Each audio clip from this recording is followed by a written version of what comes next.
నిజామాబాద్ జిల్లా బోధన్ పట్న ప్రభుత్వ ఆసుపత్రిని జిల్లా కలెక్టర్ ఇలా త్రిపాఠి సందర్శించి పారిశుద్ధ్య మౌలిక సదుపాయాలు వైద్య సేవలను సమీక్షించారు. నిర్లక్ష్యంపై కఠిన చర్యలు తీసుకుంటామని హెచ్చరించారు. ఆసుపత్రిని జిల్లా కలెక్టర్ ఇలా త్రిపాఠి శుక్రవారం ఆకస్మికంగా సందర్శించి ఆసుపత్రి పనితీరు, మౌలిక సదుపాయాలు, పారిశుద్ధ్య పరిస్థితులను క్షుణ్ణంగా పరిశీలించారు. అవుట్ పేషెంట్ ఓపీ బ్లాక్, ప్రసూతి విభాగం, ఇమ్యునైజేషన్ గది, పోస్ట్ ఆపరేటివ్ వార్డ్, ఆసుపత్రి ఆవరణంలో పాటు శిథిలావస్థలో ఉన్న ఐసోలేషన్ వార్డును తనిఖీ చేశారు.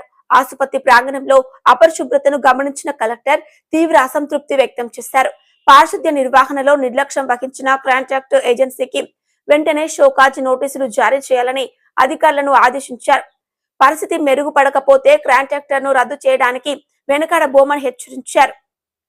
అనంతరం Indian institute of health and family welfare governing council chairperson doctor Kavitha Reddy, Bodhan RDO Vijayalakshmi, జిల్లా ఆసుపత్రుల సమన్వయకర్త doctor Srinivas Prasad, DMNHO doctor Rajashri, జిల్లా ఆసుపత్రి సూపరింటెండెంట్లతో కలిసి సమీక్షా సమావేశం నిర్వహించారు.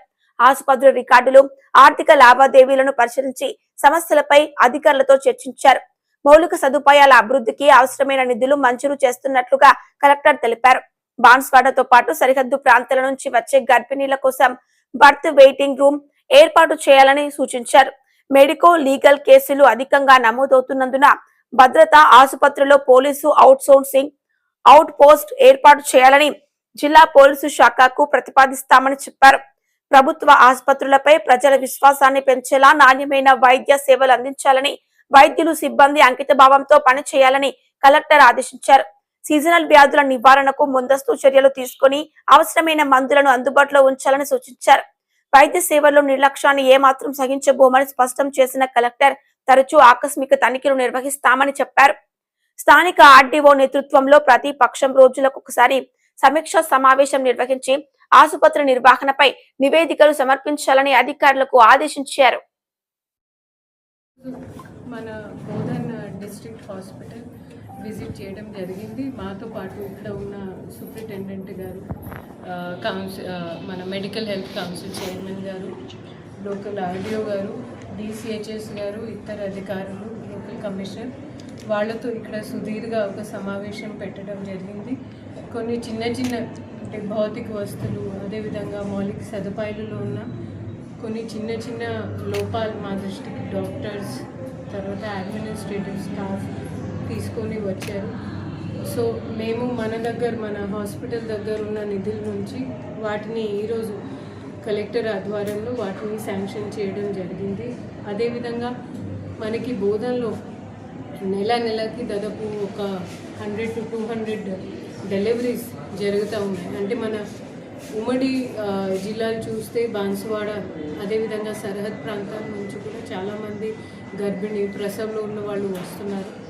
సో దాన్ని కూడా దృష్టిలో పెట్టుకొని మన రాష్ట్ర ప్రభుత్వం వారి ఉద్దేశాలు, వాళ్ళ ప్రాధాన్యత మేరకు ఇక్కడ ఒక బర్త్ వెయిటింగ్ రూమ్ కూడా మేము ఏర్పాటు చేయబోతున్నాము. మనకి స్థానిక ఎమ్మెల్యే మరియు రాష్ట్ర ప్రభుత్వం ప్రముఖ సలహాదారు శ్రీ సుదర్శన్ రెడ్డి గారు కూడా అప్పుడు ఇక్కడ సందర్శిస్తూ ఉన్నారు. వారి దిశానిర్దేశాలు, తర్వాత ఇంటర్ డిపార్ట్మెంటల్ సమన్వయంతో మేము తప్పకుండా మన డిస్ట్రిక్ట్ హాస్పిటల్ బోధన్కి ఒక మంచి మెరుగైన వైద్య సర్వీసెస్ ఇచ్చి ఆ గుర్తింపు తీసుకువస్తామనేది మీ అందరికీ హామీ ఇస్తున్నాను. అదేవిధంగా మనకి మెడికో లీగల్ కేసెస్ కొన్ని ఎక్కువ వస్తున్నాయి.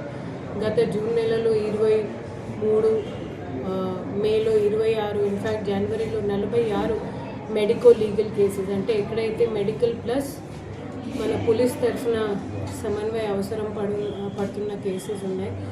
సో వాటిని కూడా దృష్టిలో పెట్టుకొని ఇలాంటివి వచ్చే పేషెంట్స్ కానివ్వండి, మనకి ఉన్న సిబ్బంది కానివ్వండి, ఎవరికి కూడా ఎలాంటివి భద్రతలో లోపాలు రాకుండా చూసుకోవడానికి మేము సిపి గారికి కూడా, అదేవిధంగా లోకల్ ఏసీపీ గారికి కూడా ఇక్కడ ఒక అవుట్ పోస్ట్ సెటప్ చేయమని చెప్తాం విత్ విమెన్ పీసీస్.